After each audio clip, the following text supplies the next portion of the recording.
Marco Rubio was incensed.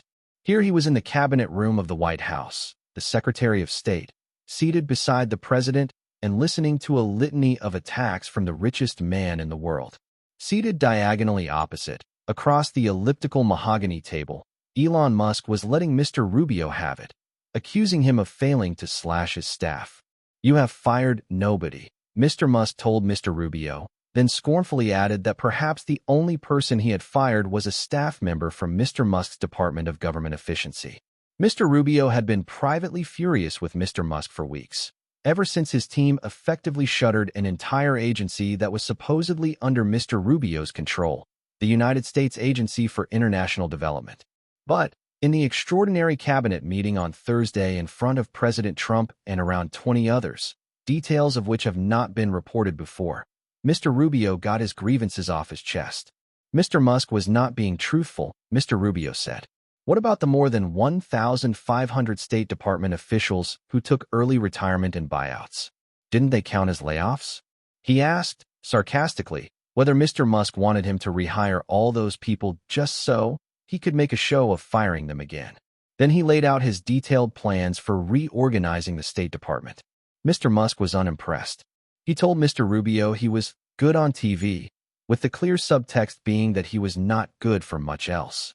Throughout all of this, the president sat back in his chair, arms folded, as if he were watching a tennis match. After the argument dragged on for an uncomfortable time, Mr. Trump finally intervened to defend Mr. Rubio as doing a great job. "Mr. Rubio has a lot to deal with," the president said. "He is very busy, he is always traveling and on TV, and he has an agency to run. So everyone just needs to work together." The meeting was a potential turning point after the frenetic first weeks of Mr. Trump's second term. It yielded the first significant indication that Mr. Trump was willing to put some limits on Mr. Musk, whose efforts have become the subject of several lawsuits and prompted concerns from Republican lawmakers, some of whom have complained directly to the president. Cabinet officials almost uniformly like the concept of what Mr. Musk set out to do, reducing waste, fraud, and abuse in government, but have been frustrated by the chainsaw approach to upending the government and the lack of consistent coordination. Thursday's meeting, which was abruptly scheduled on Wednesday evening, was a sign that Mr. Trump was mindful of the growing complaints.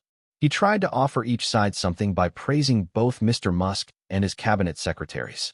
At least one, Treasury Secretary Scott Bessent, who has had tense encounters related to Mr. Musk's team, was not present. The president made clear he still supported the mission of the Musk initiative. But now was the time, he said, to be a bit more refined in its approach. From now on, he said, the secretaries would be in charge. The Musk team would only advise. It is unclear what the long-term impact of the meeting will be. Mr. Musk remains Mr. Trump's biggest political financial supporter. Just this week, his super PAC aired $1 million worth of ads that said, "Thank you, President Trump," and Mr. Musk's control of the social media website X has made administration staff members and cabinet secretaries alike fearful that he will target them in public.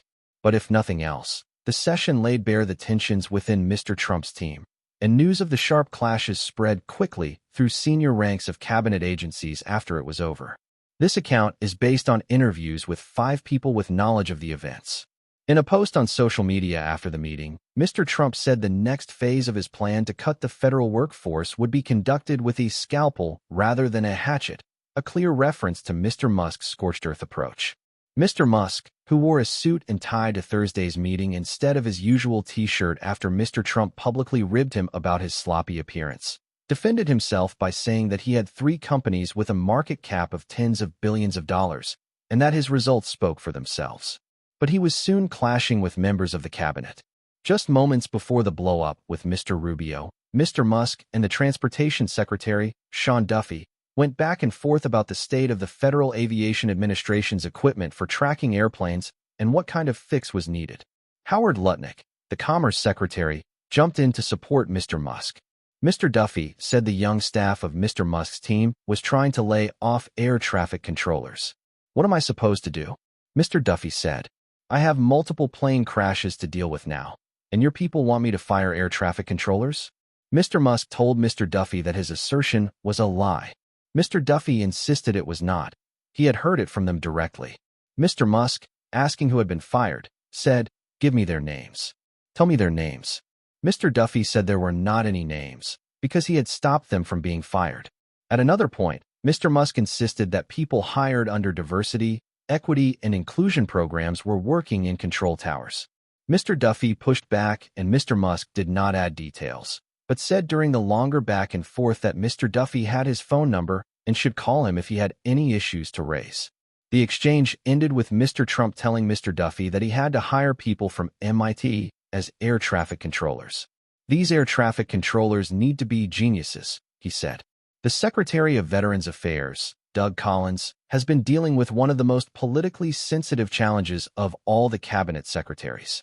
Mr. Musk's cuts will affect thousands of veterans, a powerful constituency and a core part of the Trump base. Mr. Collins made the point that they should not wield a blunt instrument and cleave off everyone from the VA. They needed to be strategic about it. Mr. Trump agreed with Mr. Collins, saying they ought to retain the smart ones and get rid of the bad ones. In response to a request for comment from the New York Times, Caroline Leavitt, the White House press secretary, said in a statement, as President Trump said, "This was a great and productive meeting amongst members of his team to discuss cost-cutting measures and staffing across the federal government. Everyone is working as one team to help President Trump deliver on his promise to make our government more efficient."